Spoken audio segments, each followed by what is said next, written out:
Welcome back बच्चों। आज हम लोग स्टार्ट करने वाले हैं determinants, fourth chapter of class 12 mathematics. और मैट्रिसेस खत्म हो चुका है, अब जो है हम लोग डिटर्मिनेंट स्टार्ट करने वाले हैं। तो चलो बच्चों देखते हैं डिटर्मिनेंट होता क्या है।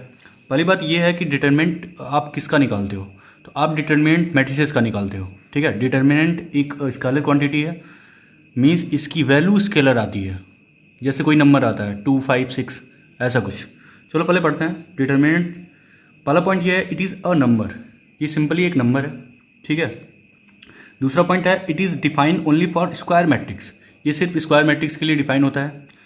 तीसरी बात ये है, determinant of matrix A is written as this, ये मॉड नहीं है, दो वर्टिकल जो है लाइन के बीच आप ऐसे रिप्रेजेंट कर सकते हो। ठीक है, दो वर्टिकल लाइन से रिप्रेजेंट करते हैं।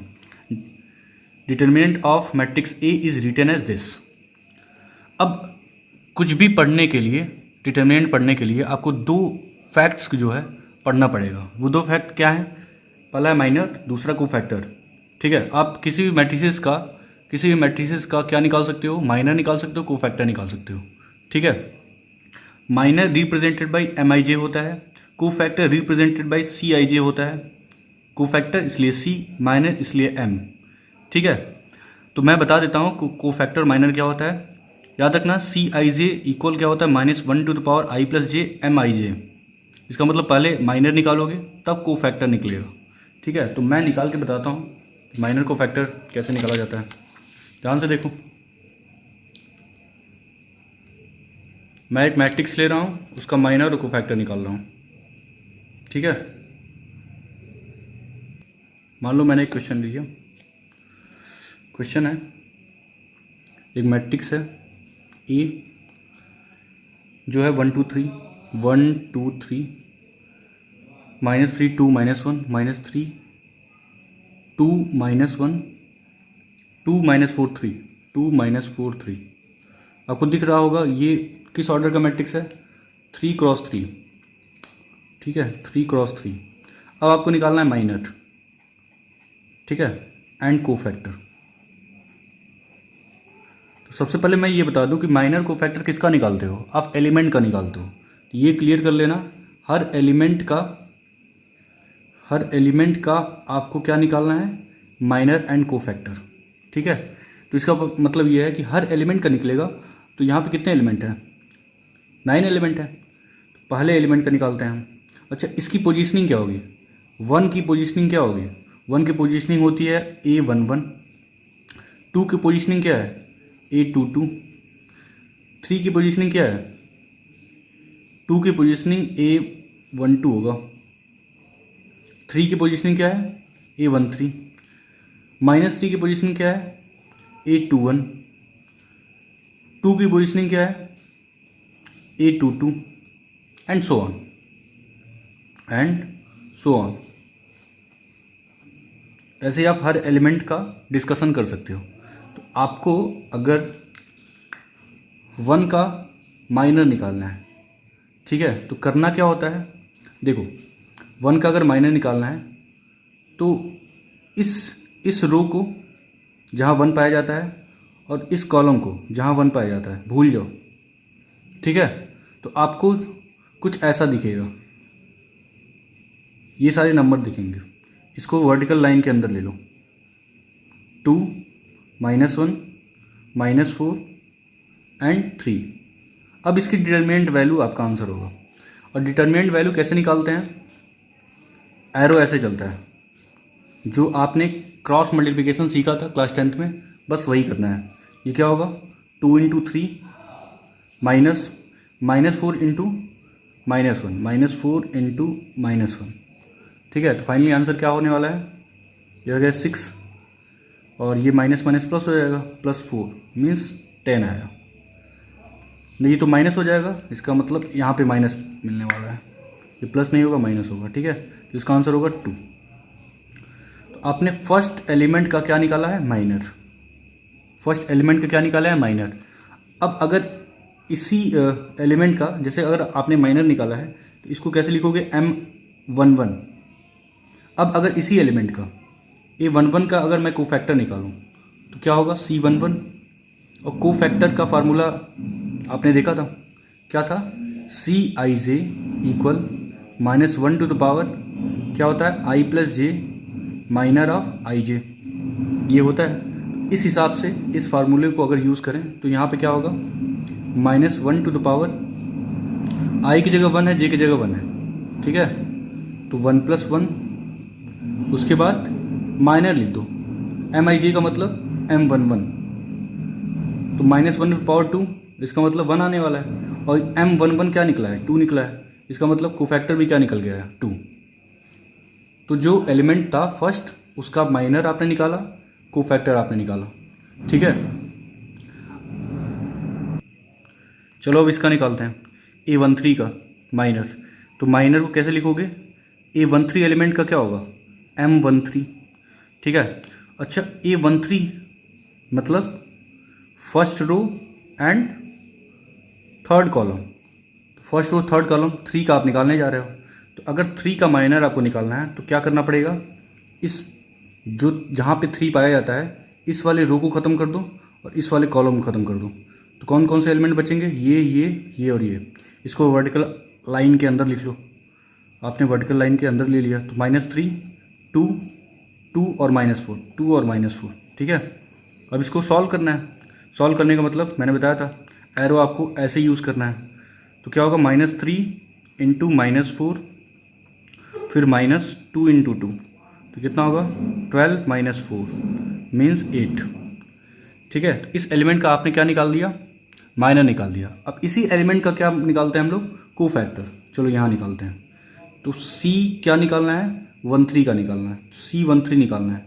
क्या होगा -1 टू द पावर i की जगह 1, j की जगह 3 है, तो 1 + 3 और माइनर ऑफ 13, तो ये क्या होगा -1 टू द पावर 4 मतलब 1, M13 क्या आया है 8 आया है, ठीक है।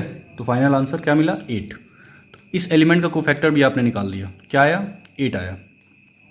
तो इसका मतलब ये है कि चीज़ें बहुत ही सिंपल है, माइनर आप निकाल सकते हो, कोफैक्टर निकाल सकते हो, बहुत ही आसान है।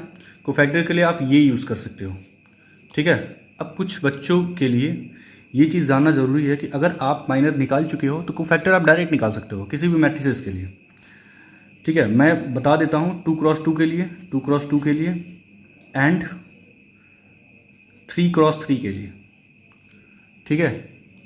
2 × 2 के लिए पहले देखो, 2 × 2 का अगर कोई मैट्रिक्स आप लेते हो, ठीक है, तो माइनर तो आपको निकालना ही पड़ेगा, माइनर आपको निकालना पड़ेगा। जैसे मान लो यहाँ पे 1 है, यहाँ पे 2 है, यहाँ पे 3 है, यहाँ पे 4 है, ठीक है। तो माइनर क्या होगा, अब देखो 2 × 2 जो मैट्रिक्स का अगर 2 × 2 मैट्रिक्स है तो उसका माइनर क्या होगा, अगर मैं 1 का माइनर निकालूँ तो 4 होगा, ठीक है। 2 का निकालूँ 3 होगा, 3 का निकालूँ 2 होगा, 4 का निकालूँ 1 होगा। याद रखना इस चीज़ को। चलो यहाँ पे मैं लिख देता हूँ,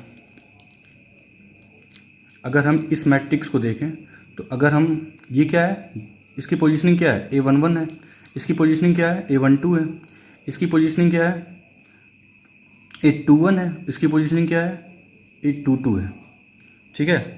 अब अगर आपको माइनर निकालना है इन सारे एलिमेंट का तो बस ये याद रखो, 1 का क्या होगा A11 का मतलब 1 का माइनर क्या होगा 4 होगा, जो डायगोनल एलिमेंट होंगे वही होंगे। 2 का क्या होगा 3 होगा, 2 का 3 का क्या होगा 2 होगा, और 4 का क्या होगा 1 होगा। ये 2 × 2 मैट्रिक्स है। अब अगर कोफैक्टर की बात करें, कोफैक्टर के लिए हमेशा याद रखना, ठीक है, ये A11 है तो यहाँ प्लस आएगा, प्लस माइनस फिर माइनस प्लस, क्योंकि कोफैक्टर माइनर में फ़र्क क्या होता है, सिर्फ साइन का फ़र्क होता है, प्लस माइनस का फ़र्क होता है।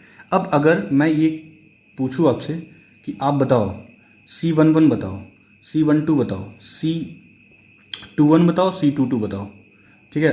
आपके पास माइनर आ चुका है, आपको डायरेक्ट लिखना है तो लिख दो। जैसे देखो C11 मतलब 1 का कोफैक्टर क्या होगा, तो 1 का माइनर आया 4, 1 के ऊपर है प्लस, तो आंसर क्या होगा 4। A12 का मतलब 2 का माइनर क्या आएगा 3, 2 का माइनर क्या आया है 3, लेकिन 2 के पहले माइनस है तो आंसर क्या होगा -3, ठीक है। आगे बढ़ते हैं। यहाँ पे 3 का देखो, 3 का माइनर क्या आया है, 2 आया है, 3 का माइनर क्या है, 2 आया है, बट 3 के ऊपर क्या है, माइनस है, तो आंसर क्या होगा, -2। यहाँ पे देखो 4 का माइनर क्या है, 1 आया है, लेकिन 4 के ऊपर क्या है, प्लस है, तो आंसर क्या होगा, 1। ऐसे ही निकालना है। ये हो गया 2x2 मैट्रिक्स का माइनर एंड कोफैक्टर। ठीक है, अगर आपको डायरेक्ट लिखना हो तो आप ऐसे यूज़ करोगे। अगर आपको कोफैक्टर डायरेक्ट लिखना है तो माइनर तो निकालना ही पड़ेगा, कोफैक्टर आप डायरेक्ट लिख सकते हो, क्योंकि माइनर और कोफैक्टर में क्या डिफरेंस होता है, सिर्फ साइन का डिफरेंस होता है, प्लस माइनस का डिफरेंस होता है। अब अगर 3x3 मैट्रिक्स का लिखना हो, ठीक है, एक एग्जांपल लेते हैं 3x3 मैट्रिक्स का।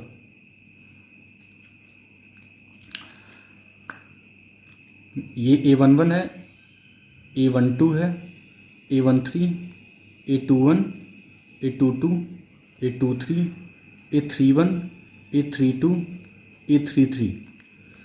ठीक है, ये कोई मैट्रिक्स है। अगर इसका कोफैक्टर निकालना है, हर एलिमेंट का कोफैक्टर निकालना है, मीन्स अगर आपको C11 निकालना है, C12 निकालना है, C13 निकालना है, C14 निकालना है, ठीक है, तो माइनर तो आपको निकालना ही पड़ेगा, हर एलिमेंट का आपको माइनर निकालना है। लेकिन कोफैक्टर के लिए आप क्या करो, 3x3 मैट्रिक्स में आपको करना क्या है, साइन का अंतर होता है, तो माइनर तो आपको निकालना ही है। माइनर के बाद क्या करोगे, plus minus plus minus plus minus plus minus plus, ये आपको क्या दे देगा, कोफैक्टर दे देगा। ये क्या दे देगा आपको, कोफैक्टर।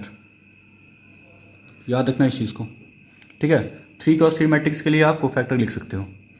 माइनर तो हर हाल में आपको निकालना है, माइनर के बाद ही कोफैक्टर निकाल सकते हो। तो आई होप आपको माइनर कोफैक्टर समझ में आया होगा। ठीक है, बढ़ते हैं नेक्स्ट टाइटल पे। अगला टाइटल है कैलकुलेशन ऑफ डिटर्मिनेंट्स। यहाँ पे 3x3 का आपको डिटर्मिनेंट सॉल्व करना है। Determinant represented by this.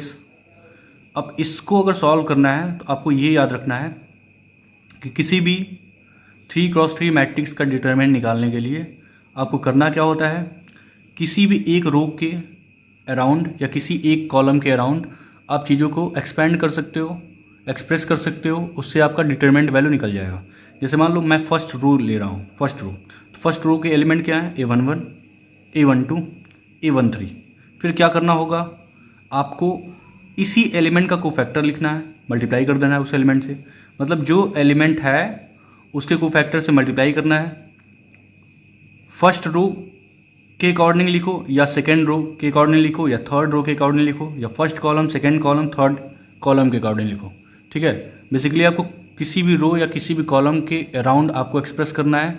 क्या कॉम्बिनेशन एक्सप्रेस होगा कि अगर कोई एलिमेंट लेते हो तो उसका कोफैक्टर लो, फर्स्ट रो के एलिमेंट को लो और उसका कोफैक्टर मैंने मल्टीप्लाई कर दिया है और उनका सम ले लिया है। ये जो वैल्यू आएगी उसी को determinant value of 3x3 matrix बोला जाएगा। ठीक है, आई होप आपको ये समझ में आया होगा। इससे एक क्वेश्चन हम लोग कर लेते हैं। क्वेश्चन करते हैं जिसमें डिटरमिनेंट वैल्यू निकालेंगे हम लोग। पिछला ही क्वेश्चन है, इसी मैट्रिक्स का डिटरमिनेंट निकालते हैं। A इक्वल,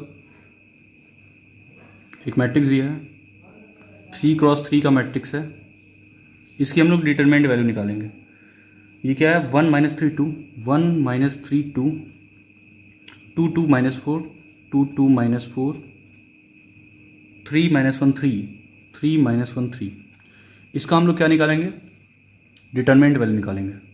तो डिटरमिनेंट वैल्यू अगर निकालना है आपको तो आपको पता है कि ये होता क्या है, A11। अगर मैं फिर इस रो के अराउंड इसको एक्सप्रेस करूँ, फर्स्ट रो के अराउंड, तो क्या होगा, A11 C11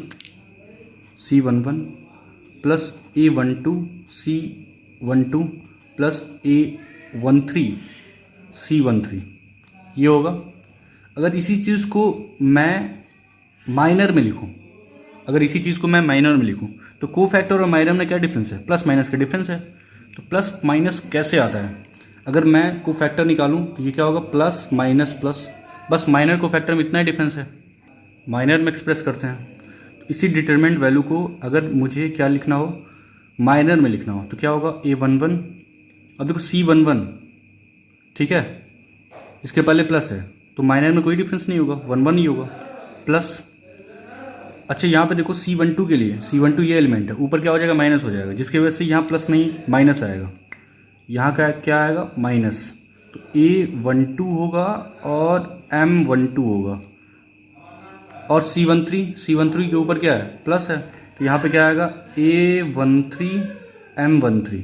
ठीक है, अब आप चाहो तो ये यूज़ करो या ये यूज़ करो, ठीक है ना, जैसे आपकी मर्ज़ी। ये और आसान रहेगा। अगर सिर्फ आप देख रहे हो कि फर्स्ट रो के अराउंड एक्सप्रेस करना है आपको, ये वाला यूज़ कर लो, नीचे वाला। तो देखो मैं इसको यूज़ कर रहा हूँ। डिटरमिनेंट ऑफ ए कैसे निकलेगा, A11 का मतलब 1 इंटू, अब बस माइनर के बारे में सोचना है, कोफैक्टर वगैरह गया, प्लस माइनस गया, तो अब A11 इसका क्या निकालना, आपको माइनर निकालना है। तो माइनर निकालने के लिए क्या करना पड़ेगा आपको, इस एलिमेंट का माइनर निकालना है। तो ये कॉलम और ये रो ख़त्म, ये एलिमेंट बचेगा, तो लिख लेते हैं इसको। ये होगा 2 इंटू 3 -4 इंटू -1 जो कि 4 होगा, फिर माइनस A12 का मतलब 2 होगा। ठीक है, M12 का मतलब इसका माइनर निकालना है। तो ये कॉलम और ये रो ख़त्म, ये सारे एलिमेंट बचेंगे। तो ये -3 इंटू 3 -9, और ये क्या होगा, प्लस का 2 हो जाएगा। ठीक है, प्लस A13 का मतलब 3, इसका अगर माइनर निकालना है तो ये कॉलम और ये रो ख़त्म, अब ये 4 एलिमेंट बचेंगे। तो ये -3 -4 क्या होगा, 12 हो जाएगा, बीच में माइनस होता है, और ये क्या होगा 4।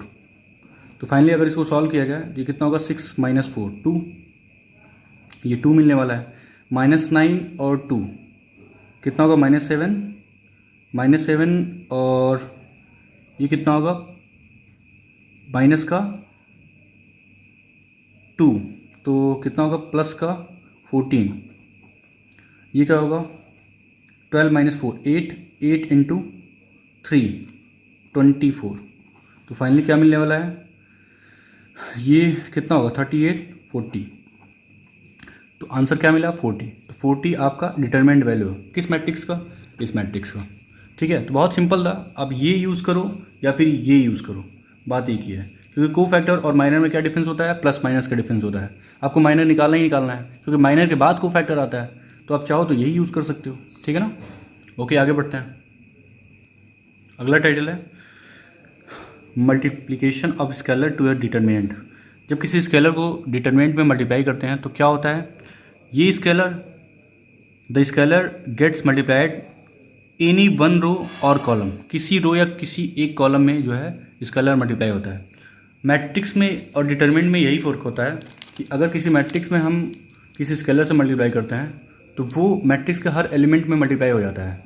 लेकिन डिटरमिनेंट में क्या होता है, अगर कोई डिटरमिनेंट है, ठीक है, मान लो ये डिटरमिनेंट है 1 2 3 4, और मैं क्या करता हूँ, इस डिटरमिनेंट में 4 से मल्टीप्लाई करता हूँ, तो क्या होगा 4a दिस इक्वल। अब यहाँ क्या होगा, मैट्रिक्स में क्या होता है, ये 4 हर एलिमेंट में मल्टीप्लाई हो जाता था, लेकिन ये डिटरमिनेंट है, डिटरमिनेंट में क्या होगा, या तो किसी एक रो में मल्टीप्लाई होगा या तो किसी एक कॉलम में मल्टीप्लाई होगा। आपकी मर्जी, आप जिसमें चाहे उसमें मल्टीप्लाई कर सकते हो। तो अगर आप फर्स्ट रो में मल्टीप्लाई करना चाहते हो तो कर दो, 4 मल्टीप्लाई होगा 1 में 4, 4 मल्टीप्लाई होगा 3 में 12, ये हो जाएगा 2 4, ये आपका आंसर है। ठीक है, बस इतना ही डिफरेंस है मैट्रिक्स और डिटरमिनेंट में। अगर किसी स्केलर से मल्टीप्लाई करते हैं तो बस इतना ही डिफरेंस आता है। आगे ये इंपॉर्टेंट चीज़ है, प्रॉपर्टीज़ ऑफ डिटरमिनेंट, ये सबसे ज़्यादा इंपॉर्टेंट है। ठीक है ना, तो 1 बाई 1 डिस्कस करते हैं। देखो यहाँ बोल रहा है determinant is 0 if any row और कॉलम इज़ 0। ठीक है, पहली बात अभी समझते हैं इस चीज़ को। सेकंड क्या है, determinant is 0 if any 2 rows और कॉलम हैव इक्वल और प्रोपोर्शनल वैल्यूज़। ठीक है, तीसरा क्या है, value of determinant changes by a minus sign if we changes 2 rows और 2 कॉलम। ठीक है, इन तीनों को समझते हैं, एक सेकेंड। ओके, जो डिटरमिनेंट की प्रॉपर्टी है, 3 प्रॉपर्टी, वो क्या बोलना चाह रहा है। पहली प्रॉपर्टी ये बोल रहा है, यहाँ पे देखो कि determinant is 0 if any row और कॉलम इज़ 0। अगर किसी भी डिटरमिनेंट का एक रो या एक कॉलम 0 हो जाए तो वो डिटरमिनेंट 0 बन जाता है। जैसे मान लो मैंने कोई डिटरमिनेंट लिया 0 0 0 और 1 2 3 4 5 6। अब देख सकते हो कि फर्स्ट रो क्या है, फर्स्ट रो के सारे एलिमेंट क्या हैं, 0 हैं, इसकी वैल्यू क्या होगी, 0 होगी। ये फर्स्ट पॉइंट बोलना चाह रहा था। सेकंड पॉइंट कोई कॉलम भी हो सकता है, मान लो 0 0 0 यहाँ होता, 1 2 3 4 5 6 यहाँ होता, तो भी क्या होता, इसकी डिटरमिनेंट वैल्यू 0 होती।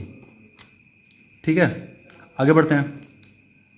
सेकेंड पॉइंट क्या है, determinant is 0 if any two rows और कॉलम हैव इक्वल और प्रोपोर्शनल वैल्यूज। ठीक है, सेकेंड पॉइंट क्या बोलना चाह रहा है, सेकेंड पॉइंट ये बोल रहा है कि अगर कोई भी दो रो या दो कॉलम आइडेंटिकल हो जाए तो डिटरमिनेंट वैल्यू क्या होता है, 0 हो जाता है।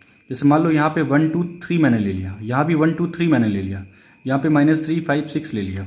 अब देख सकते हो कि first column and third column की जो एलिमेंट है वो क्या है, इक्वल है, इसकी वैल्यू क्या आएगी, 0। ठीक है, अच्छा प्रोपोर्शनल का क्या मतलब है, कुछ इस तरह, मान लो मैंने कोई डिटरमिनेंट ले लिया, यहाँ पे क्या है 1 2 3, और यहाँ पे क्या है, इस एलिमेंट में मैं 2 से मल्टीप्लाई करके यहाँ पे लिख रहा हूँ, 2 से मल्टीप्लाई करने 4, 2 से मल्टीप्लाई करने पे 6, और ये मान लो 3 5 10 है। तो फ़र्क क्या है, अब इस तरह के डिटरमिनेंट में फ़र्क क्या है, यहाँ पे आप देख सकते हो कि जो फर्स्ट कॉलम है और सेकंड कॉलम है, यहाँ पे जो एलिमेंट है और यहाँ पे जो एलिमेंट है वो एक दूसरे के क्या है, प्रोपोर्शनल है।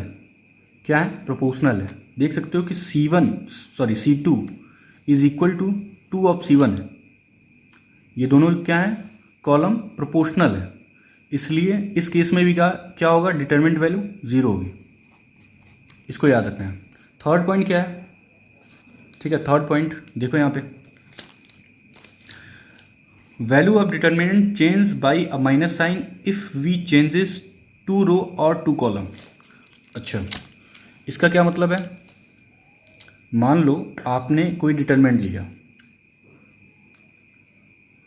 मान लो आपने कोई डिटरमिनेंट लिया 3 क्रॉस 3 का डिटरमिनेंट लिया, 3 क्रॉस 3 का 1 2 3 2 -2 5 6 -3 और 7 ये ले लिया। ठीक है, तो अगर मैं किसी दो रो को आपस में इंटरचेंज करूं या फिर दो कॉलम को आपस में इंटरचेंज करूं, तो अगर आपके इनिशियल डिटरमिनेंट की वैल्यू मान लो अल्फ़ा है, अल्फ़ा का मतलब एक स्केलर, मान लो आपने इसकी डिटरमिनेंट वैल्यू सॉल्व की और आंसर आया अल्फ़ा, तो जब आप किसी दो रो को आपस में इंटरचेंज करेंगे, मान लो मैंने इंटरचेंज किया, फर्स्ट 2 रोज़ को आपस में इंटरचेंज किया, इन दोनों को, ठीक है, सेकंड को पहले प्लेस पे लिख दिया, फर्स्ट रो को सेकंड प्लेस पे लिख दिया, तो ये क्या होगा, यहाँ होगा 2 -2 5, और यहाँ क्या होगा 1 2 3। मैंने फर्स्ट 2 रो को आपस में इंटरचेंज किया है, ये है 6 -3 7। ठीक है, जब इसको सॉल्व करने जाओगे तो इसकी डिटरमिनेंट वैल्यू क्या आएगी, -अल्फ़ा।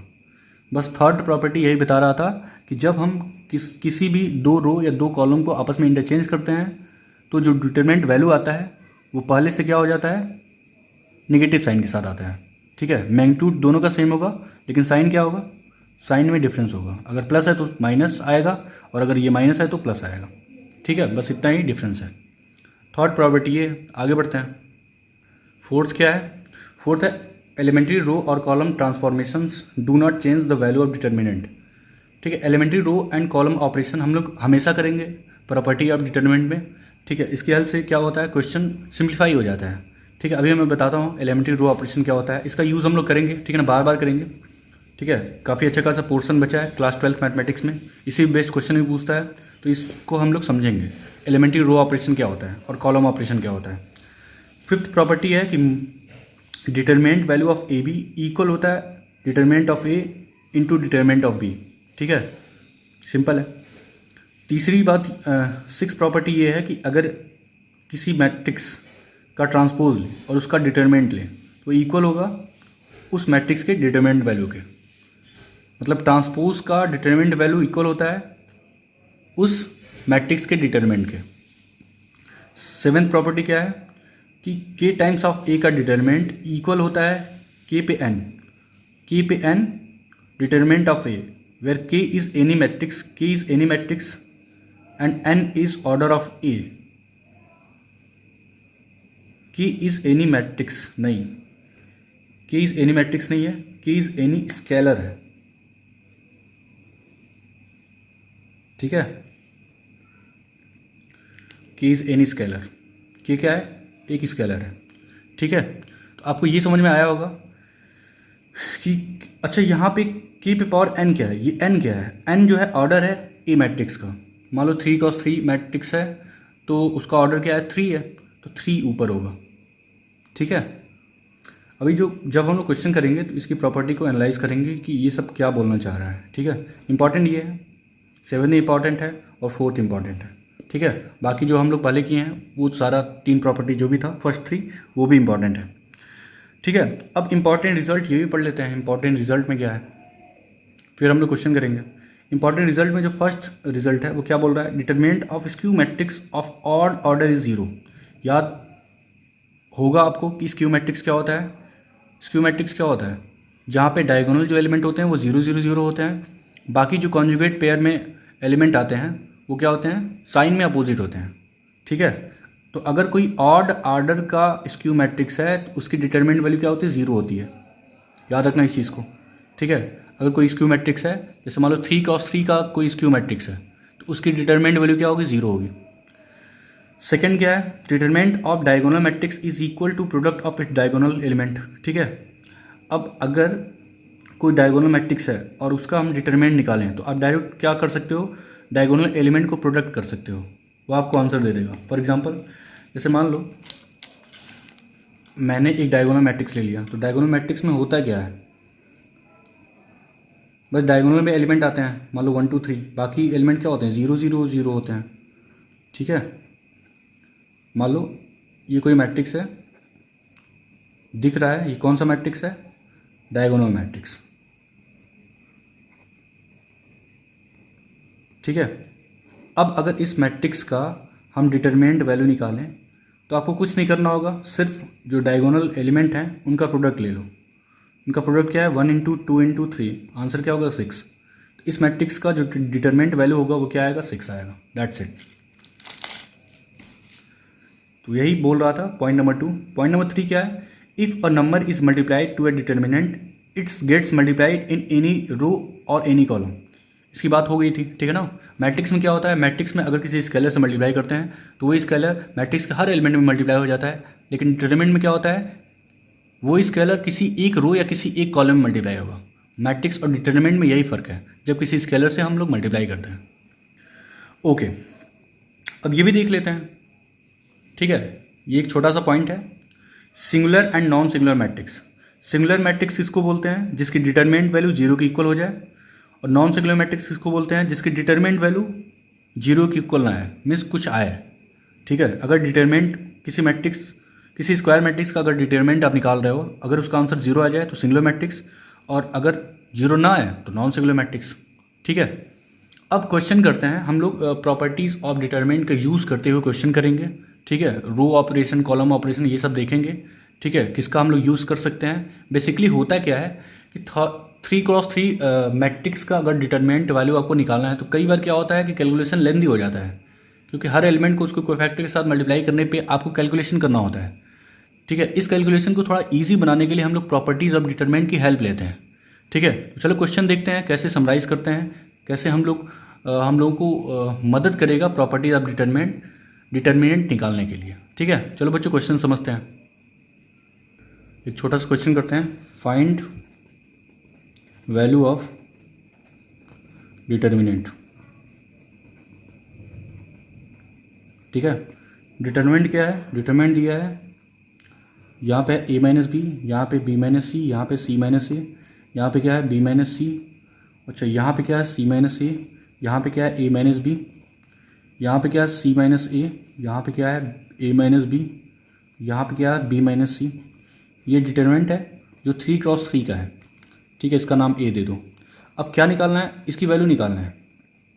ठीक है, क्या निकालना है, इसकी वैल्यू निकालना है। तो वैल्यू निकालने के लिए करना क्या होता है, या तो आप इसकी मदद लो, determinant of a equal a11 c11 plus a12 c12 plus a13 c13, और इसी को क्या लिखते हैं, इसी को लिखने का एक और तरीका माइनर में क्या होता है, a11 m11 minus a12 m12 plus a13 m13, यही होता है। लेकिन हम लोग यहाँ पे अगर इसका इस्तेमाल करते हैं तो कैलकुलेशन बहुत लेंदी हो जाएगा। आप सोचो खुद, ये एलिमेंट फिर इस एलिमेंट का कोफैक्टर निकालना पड़ेगा, ये एलिमेंट फिर इस एलिमेंट का कोफैक्टर निकालना पड़ेगा, ये एलिमेंट फिर इस एलिमेंट का कोफैक्टर निकालना पड़ेगा।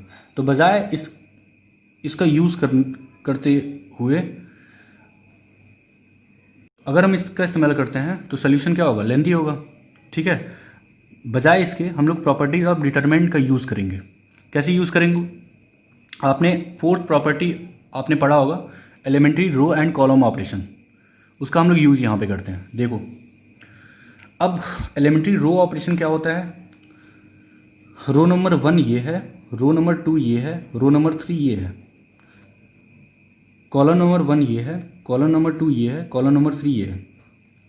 एलिमेंट्री रो और कॉलम ऑपरेशन में करते हैं क्या है, आप मर्जी आए कुछ भी ऑपरेशन कर सकते हो रो और कॉलम की हेल्प से। जैसे मैं क्या कर रहा हूँ, मैं देखो यहाँ पे एक ऑपरेशन ले रहा हूँ, मैं R1 मतलब रो 1 में ऑपरेशन लेना चाहता हूँ R1 plus R2 plus R3। ठीक है, इससे मुझे फ़ायदा दिख रहा है। कैसे फ़ायदा दिख रहा है कि आपने एक ऑपरेशन लिया है, ठीक है, R1 इक्वल या arrow R1 plus R2 plus R3। इसमें अगर आपने इसमें ऑपरेशन लिया है तो क्या बन जाएगा, यहाँ पे देखो। अब ऑपरेशन R1 में हुआ है तो चेंज किस में आएगा, R1 में ही आएगा। R1 के एलिमेंट क्या है, ये हैं और ये हैं।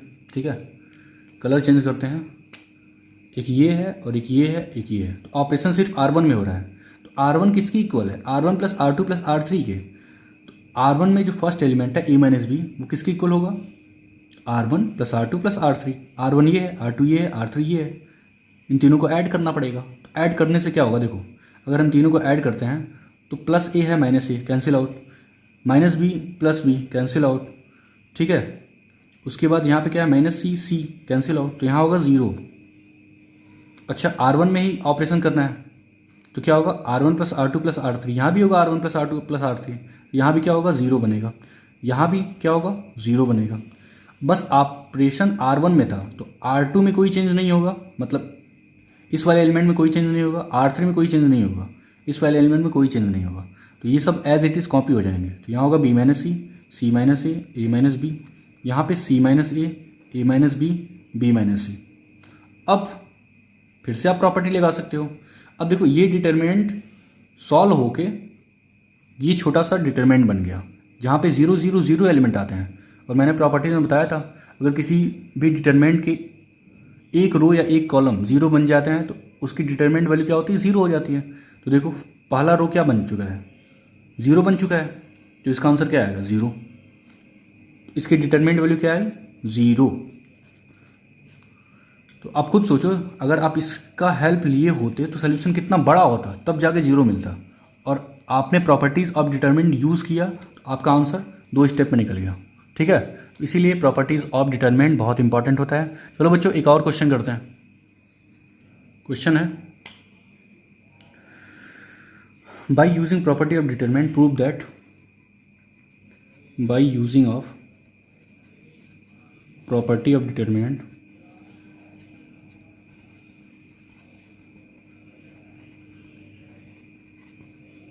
प्रूव दैट, क्या प्रूव करना है, कुछ एक बड़ा सा डिटरमिनेंट है 3×3 का, यहाँ पे A माइनस बी माइनस सी, यहाँ पे है 2A, यहाँ पे भी है 2A, आगे 2B, यहाँ पे B minus C minus A 2B, यहाँ है 2C, यहाँ पे 2C, और यहाँ पे क्या C minus A minus B, C minus A minus B. ठीक है, इक्वल प्रूफ करना है आपको A plus B plus C whole cube. ठीक है, तो पहला तरीका तो वो है कि जैसे आप डिटरमिनेंट सॉल्व करते हो उससे काफ़ी बड़ा होगा, कैलकुलेशन भी काफ़ी लेंदी होगा। ठीक है, दूसरा क्या है आप, लेकिन यहाँ पे साफ साफ बोल भी दिया है, वहाँ पे ये भी नहीं कर सकते आप, डिटरमिनेंट वैल्यू नहीं निकाल सकते, यहाँ पे properties of determinant he use करना है। ठीक है, तो आप property of determinant he use करो। तो अगर प्रॉपर्टी ऑफ डिटरमिनेंट यूज़ करते हैं, इसको ये बोल दो, तो मॉड ए निकालने के लिए क्या करना पड़ेगा, आपको ऑपरेशन करना पड़ेगा। ऑपरेशन का मतलब रो ऑपरेशन करो, रो एलिमेंट्री ऑपरेशन करो या कॉलम ऑपरेशन करो। ठीक है, ये आपको डिसाइड करना है कि आपको क्या करना है क्वेश्चन के अकॉर्डिंग। ये आपकी सूझबूझ बताएगा कि आपको करना क्या है, इसका कोई ट्रिक नहीं है। आपके सूझबूझ के हिसाब से ही आप डिसाइड करोगे कि आपको रो ऑपरेशन लगाना है या कॉलम ऑपरेशन लगाना है। ठीक है, इसकी अच्छे से प्रैक्टिस करो, ज़्यादा से ज़्यादा क्वेश्चन करो, तभी प्रैक्टिस हो पाएगा, तभी क्वेश्चन सॉल्व हो पाएगा। ठीक है, बोर्ड में हमेशा पूछता है इस टाइप के क्वेश्चन, बोर्ड में हमेशा एक फिक्स है। ठीक है, तो चलो बच्चों एक काम करते हैं कि मैं इसमें ऑपरेशन करना चाहता हूँ इसको देखते हुए, क्योंकि मुझे a प्लस बी प्लस सी लाना है। तो अगर मैं R1 plus R2 plus R3 को ऐड करता हूँ तो एक एलिमेंट में फ़र्क क्या है, देखो यहाँ पे अगर मैं ऐड कर दूँ R1 plus R2 plus R3 तो ये माइनस बी है, 2b है, b बचेगा, माइनस सी है, 2c है, c बचेगा। तो a प्लस बी प्लस सी कुछ दिख रहा है आपको। ठीक है, तो ये काम आप कर सकते हो। क्या कर सकते हो, पहला ऑपरेशन आपके समझ में आ रहा होगा कि पहला ऑपरेशन मैं ये ले सकता हूँ R1 plus R2 plus R3। आपको पता है ये R1 है, ये वाला, ये R2 है, ये R3 है, ये C1 है, ये C2 है, ये C3 है। ठीक है ना, तो पहला आपने ऑपरेशन ले लिया। क्या करना है आपको, R1 plus R2 plus R3 करना है। किस में करना है, R1 में ही करना है। R1 का मतलब ये। ठीक है, सबको ऐड करो तो यहाँ क्या होगा, जब ऐड करेंगे R1 plus R2 plus R3 तो यहाँ आएगा a प्लस बी प्लस सी। अच्छा यहाँ क्या आएगा, देखो 2a है माइनस a, क्या बचेगा, a बचेगा। तो यहाँ भी a प्लस बी प्लस सी बचेगा। अच्छा यहाँ भी क्या बचेगा, a प्लस बी प्लस सी। ये फ़ायदा है, ये एक फ़ायदा आया कि a प्लस बी प्लस सी बचा। अच्छा ऑपरेशन सिर्फ R1 में ही हुआ है, तो R2 और R3 क्या होगा, कॉपी हो जाएगा। यहाँ भी 2b, यहाँ पे b minus C minus a, और यहाँ पे 2b। ठीक है, यहाँ पे 2c, यहाँ पे 2c, यहाँ पे c minus a minus b। अब क्या कर सकते हो आप, मैंने बताया था कि जब भी कुछ कॉमन वगैरह लेना हो तो आप कॉमन वगैरह ले सकते हो। ये कॉमन होगा तो फर्स्ट रो से a प्लस बी प्लस सी क्या कॉमन है, वो बाहर आ जाएगा। तो बाहर आएगा तो क्या होगा, a प्लस बी प्लस सी, ये बाहर हो जाएगा। तो अगर आप कॉमन आप ले चुके हो तो यहाँ पे फाइनली क्या मिलने वाला है, अगर आपने a plus B plus C common ले लिया है फर्स्ट रो से तो यहाँ पे क्या मिलेगा, यहाँ पे 1 आएगा, यहाँ भी 1 आएगा, यहाँ भी 1 आएगा। बाकी सारे क्या होंगे, कॉपी होंगे। तो यहाँ 2b, यहाँ पे b minus C minus a, यहाँ भी 2b, अब यहाँ पे 2c c minus a minus b। ठीक है, इसके बाद मैं ऑपरेशन कर रहा हूँ। देखो 1 1 1 मिलने से एक फ़ायदा है, 1 1 1 मिलने से एक फ़ायदा है कि आप अगर कॉलम में ऑपरेशन करना स्टार्ट कर दिए, इसके बाद इसमें मैं C1 में ऑपरेशन कर सकता हूँ C1 माइनस C2, C2 में ऑपरेशन कर सकता हूँ C2 माइनस C3। ठीक है, इससे क्या फ़ायदा है कि यहाँ जीरो क्रिएट हो जाएगा, यहाँ जीरो क्रिएट हो जाएगा। तो जब आप रो के अराउंड इसको एक्सपेंड करने जाओगे तो आपका कैलकुलेशन बहुत छोटा हो जाएगा। ठीक है, तो प्रॉपर्टीज़ ऑफ डिटरमिनेंट यही हेल्प करता है, चीज़ों को सिंप्लीफाई बनाता है। ठीक है, तो सिंप्लीफाई अब बन जाएगा अगर आपने ये ऑपरेशन यूज़ किया 1 1 1 को देखते हुए। तो देखो क्या होगा, यहाँ होगा a प्लस बी प्लस सी, ये तो कॉमन है। अच्छा अंदर क्या आने वाला है वो देख लेते हैं एक बार। तो अंदर यहाँ पे C1 माइनस C2, तो C1 ये रहा, C1 के अंदर क्या चेंज होगा, C1 माइनस C2 करना है तो 1 माइनस 1 0, दिस माइनस दिस, तो 2b माइनस b, और ये सब प्लस हो जाएगा। तो यहाँ पे क्या आएगा, 2b minus this, I think आएगा a प्लस बी प्लस सी, दिख रहा होगा आपको। दिस माइनस दिस करना है, 2c माइनस 2c 0। फिर क्या करना है, C2 माइनस C3 है तो C2 ये रहा, तो C2 माइनस C3 करो तो यहाँ भी 0, C2 माइनस C3, तो दिस माइनस दिस क्या दिख रहा है, माइनस का a प्लस बी प्लस सी, तो माइनस का a प्लस बी प्लस सी मुझे दिख रहा है। ठीक है, और यहाँ है 2b। अच्छा यहाँ पे क्या है, 1 है, क्योंकि C3 में तो ऑपरेशन है नहीं, इसमें तो ऑपरेशन है नहीं। और यहाँ क्या होगा, 2c माइनस दिस, तो 2c माइनस दिस करेंगे तो क्या आने वाला है, यहाँ आएगा 2c माइनस सी मतलब c, और फिर माइनस माइनस प्लस बन जाएगा। तो यहाँ पे a प्लस बी प्लस सी दिख रहा है, a प्लस बी प्लस सी। ठीक है, यहाँ पे क्या आएगा, a प्लस बी प्लस सी, और C3 में तो ऑपरेशन है नहीं, इस वाले एलिमेंट में ऑपरेशन है नहीं, तो ये कॉपी हो जाएगा c minus a minus B. ठीक है, अब मैं क्या कर रहा हूँ, अब यहाँ पे देखो तो इस वाले कॉलम में देखो, क्या इस वाले कॉलम से मैं a प्लस बी प्लस सी बाहर निकाल सकता हूँ, बिल्कुल। ठीक है, ये 0 है, यहाँ a प्लस बी प्लस सी है, यहाँ a प्लस बी प्लस सी है, तो इस कॉलम से मैं a प्लस बी प्लस सी जो है कॉमन लेके बाहर निकाल रहा हूँ। तो बाहर निकालने पे क्या होगा, अगर जगह बची हो तो यहाँ पे ट्राई कर लिया जाए। यहाँ पे देखो तो बाहर क्या निकल के आएगा, अब सोचिए यहाँ से पहले a प्लस बी प्लस सी बाहर था, ठीक है, और यहाँ से a प्लस बी प्लस सी बाहर आ जाएगा, तो क्या हो जाएगा a plus B plus C का होल स्क्वायर। और फाइनली जब सेकेंड कॉलम से a प्लस बी प्लस सी बाहर आएगा तो यहाँ होगा a plus B plus C का होल स्क्वायर। फिर क्या मिलने वाला है, यहाँ पे 0, यहाँ पे 0, यहाँ पे 1। अच्छा, यहाँ पे a प्लस बी प्लस सी तो है ही, यहाँ पे क्या होगा -1, यहाँ पे क्या होगा 2b, यहाँ पे क्या होगा 1, यहाँ पे होगा c minus a minus b, और यहाँ पे क्या होगा 0 होगा। अब कैलकुलेशन आपके लिए आसान है। अब सोचो, अब ये डिटरमिनेंट है जहाँ पे फर्स्ट रो में 2 एलिमेंट क्या हो गए, 0 बन गए हैं, तो आपको सिर्फ इसके अराउंड क्या करना है, एक्सप्रेस करना है, वो आपका आंसर होगा। तो बाहर आंसर क्या आ चुका है, बाहर आंसर आ चुका है a plus B plus C का स्क्वायर इनटू, अब इस डिटरमिनेंट को सॉल्व करना है तो क्या करोगे, 0 इंटू समथिंग माइनर लिखोगे तो क्या बन जाएगा, 0 इंटू समथिंग 0 बन जाएगा। फिर क्या करोगे, प्लस 0 इंटू समथिंग माइनर एको फैक्टर लिखोगे तो ये भी 0 की वजह से 0 बन जाएगा, बचा 1।